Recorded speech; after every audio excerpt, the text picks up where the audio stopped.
श्री सीताराम चंद्राभ्याम नमः। अयोध्याकांड 68वां सर्ग। वशिष्ठ जी की आज्ञा से 5 दूतों का अयोध्या से कैकय देश के राजगृह नगर में जाना। मार्कंडेय आदि के ऐसे वचन सुनकर महर्षि वशिष्ठ ने मित्रों, मंत्रियों और उन समस्त ब्राह्मणों को इस प्रकार उत्तर दिया। राजा दशरथ ने जिनको राज्य दिया है वे भरत इस समय अपने भाई शत्रुघ्न के साथ मामा के यहाँ बड़े सुख और प्रसन्नता के साथ निवास करते हैं। उन दोनों वीर बंधुओं को बुलाने के लिए शीघ्र ही तेज चलने वाले दूत घोड़ों पर सवार होकर यहाँ से जाएं। इसके सिवा हम लोग और क्या विचार कर सकते हैं। इस पर सबने वशिष्ठ जी से कहा, हाँ, दूत अवश्य भेजे जाएं। उनका वह कथन सुनकर वशिष्ठ जी ने दूतों को संबोधित करके कहा, सिद्धार्थ, विजय, जयंत, अशोक और नंदन, तुम सब यहाँ आओ और तुम्हें जो काम करना है उसे सुनो। मैं तुम सब लोगों से ही कहता हूँ। तुम लोग शीघ्रगामी घोड़ों पर सवार होकर तुरंत ही राजगृह नगर को जाओ और शोक का भाव न प्रकट करते हुए मेरी आज्ञा के अनुसार भरत से इस प्रकार कहो, कुमार, पुरोहित जी तथा समस्त मंत्रियों ने आपसे कुशल मंगल कहा है। अब आप यहाँ से शीघ्र ही चलिए। अयोध्या में आपसे अत्यंत आवश्यक कार्य है।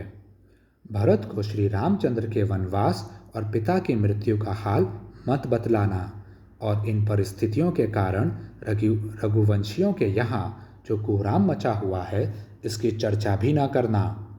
कैकयराज तथा भरत को भेंट देने के लिए रेशमी वस्त्र और उत्तम आभूषण लेकर तुम लोग यहाँ से शीघ्र चल दो। कैकय देश को जाने वाले वे दूत रास्ते का खर्च ले अच्छे घोड़ों पर सवार हो अपने अपने घर को गए। तदंतर यात्रा संबंधी शेष तैयारी पूरी करके वशिष्ठ जी की आज्ञा ले सभी दूत तुरंत वहां से प्रस्थित हो गए। अपर्ताल नामक पर्वत के अंतिम छोर अर्थात दक्षिण भाग और प्रलंबगिरी के उत्तर भाग में दोनों पर्वतों के बीच से बहने वाली मालिनी नदी के तट पर होते हुए वे दूत आगे बढ़े।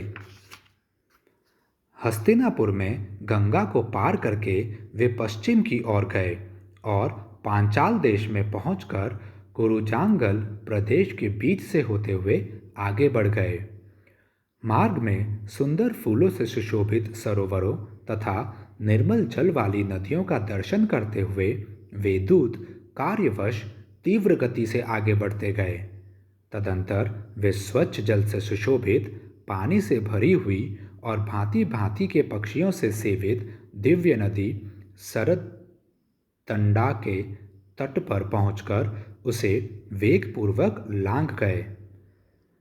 सरदंडा के पश्चिम तट पर एक दिव्य वृक्ष था जिस पर किसी देवता का आवास था, इसलिए वहाँ जो याचना की जाती थी वह सत्य होती थी, अतः उसका नाम सत्योपयाचन हो गया था। उस वंदनीय वृक्ष के निकट पहुंचकर दूतों ने उसकी परिक्रमा की और वहां से आगे जाकर उन्होंने कुलिंगा नामक पुरी में प्रवेश किया।